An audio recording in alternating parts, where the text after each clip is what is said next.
A couple of weeks ago, I challenged you to turn to the founding documents of this great nation and to begin to study them for what is truly in them and not what somebody else is trying to tell you is in them, in a way for us to better understand where we have come from, where we are, and where we are going.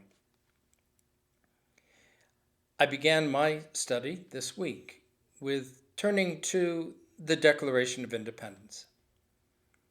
And I found that I was stopped, as I always am, in the same place: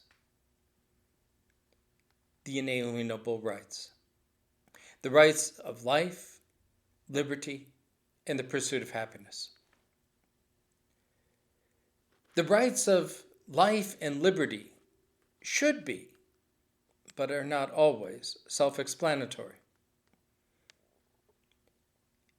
And if they are indeed inalienable, then they should be inalienable to all, regardless of color, gender, economic status. And yet the history of our nation has proven that that has not always been the case, nor is indeed the case even these days. We have much work to do on those two, but that's a story for another time. I want to focus on the latter one because I believe this is the one that is most problematic for us these days, because we have really screwed it up. The right is the pursuit of happiness. And yet we behave as though the inalienable right is to be happy. That to be happy is the goal of every American. And it matters little what we need to do to attain that, as long as we get our inalienable right to be happy. But how do we know what happiness is? Is it a memory? Do we know when we're happy because we were once happy before and it is that we seek to recapture? Like those who say, if we could only get back to the values of the 50s, we'd be happy. Or if I could recapture that feeling that I had with so-and-so that I seem to have lost today, I'd be happy. Is it in our memories that happiness resides?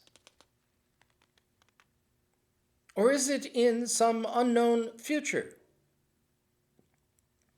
Do we expect something to give us happiness? And how do we know that? Do we know it because we've seen the commercial on TV that tells us we will be happy when we have that particular car? Or do we see it in the faces of others who seem to be happy?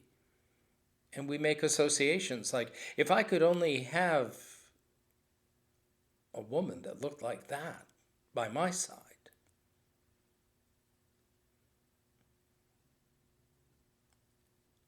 Is happiness something that we attain to because we think it will be different? When we look at what the framers of the Declaration actually wrote, it is truly amazing at how astute those men of the Enlightenment really were. For they recognized that it is not in happiness that we are measured, but in our pursuit. For it is in the pursuit that we become enlightened.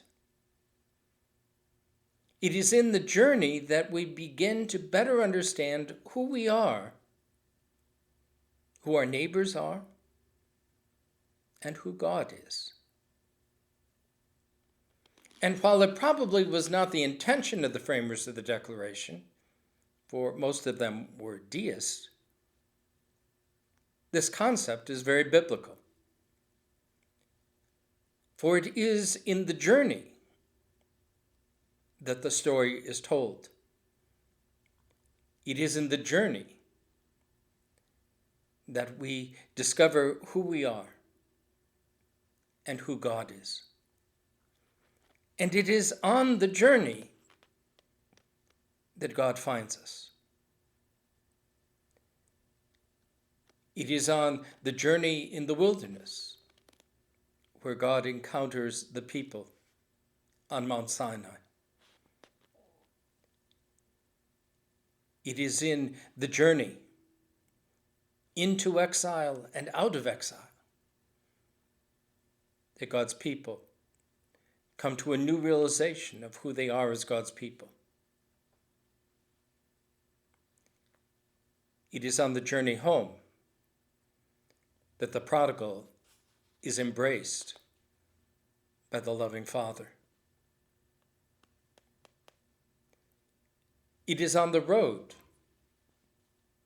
to Jerusalem that the disciples begin to understand what it means to follow Jesus. It is on the road that Jesus encounters the disciples following the resurrection in such a way that their hearts burn and their eyes are opened. It is on the road to Damascus that Paul is encountered by the risen Christ and is converted. It is even at the end of Revelation, the New Jerusalem that comes out of heaven down to earth, to the road, to the journey, to where we are, that we experience that new heaven and new earth. God meets us in the present, not in past happiness or anticipated happiness of the future, but it is in the present that God greets us and brings us fulfillment, brings us life and liberty. Where have we heard that before?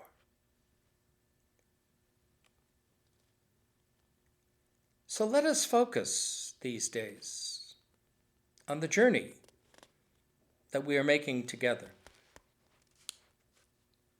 And perhaps we may encounter something unforeseen. Perhaps even a moment of happiness as we learn about ourselves, our neighbors, and our God. Through the night of doubt and sorrow, onward goes the pilgrim band, singing songs of expectation, marching to the promised land. Clear before us through the darkness gleams and burns a guiding light. Pilgrim, clasp the hand of pilgrim, stepping fearless through the night.